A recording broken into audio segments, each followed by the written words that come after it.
Boa tarde ao primeiro ano. Vamos continuar a nossa revisão agora com o Barroco. Primeiramente, o que foi o Barroco? Foi um movimento artístico e cultural nascido na Europa, Itália e Espanha, principalmente, como um instrumento de expressão da ideologia religiosa pós-renascentista.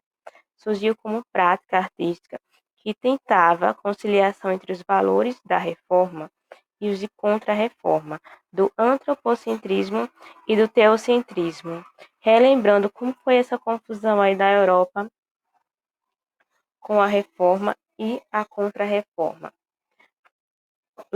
Martinho Lutero, começou tudo divulgando um conjunto de 95 teses em que ele denunciava a venda do perdão da Igreja Católica. Como funcionava isso? Era chamada indulgência.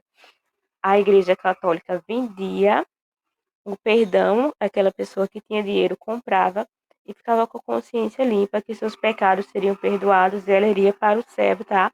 Mas Martinho Lutero falou que nada disso era possível. Para você conseguir o perdão de Deus, para você ter um lugar no paraíso, você precisava seguir os ensinamentos de Deus, ter uma vida regrada e não ter dinheiro para comprar o seu perdão. Com essas denúncias de coisas erradas, de práticas erradas da Igreja Católica, muitas pessoas, muitos fiéis acabaram trocando a Igreja Católica pela Igreja Protestante. Então, a Igreja Católica estava preocupada para conseguir manter os seus fiéis. É um movimento chamado Contra-Reforma. Então, na Reforma, as pessoas passaram para a Igreja Protestante. Na Contra-Reforma, é a resposta da Igreja Católica. O que a Igreja Católica queria fazer para manter os seus fiéis? Algumas medidas foram tomadas, como, por exemplo, retornar com a Inquisição. Nesse retorno com a Inquisição, qualquer pessoa que dissesse que as verdades da Igreja não eram absolutas, que pregassem verdades contra o que a Igreja afirmava, poderiam ser condenados até a morte como hereges. Então, tinha que se aceitar a autoridade e as afirmações da Igreja como última verdade absoluta.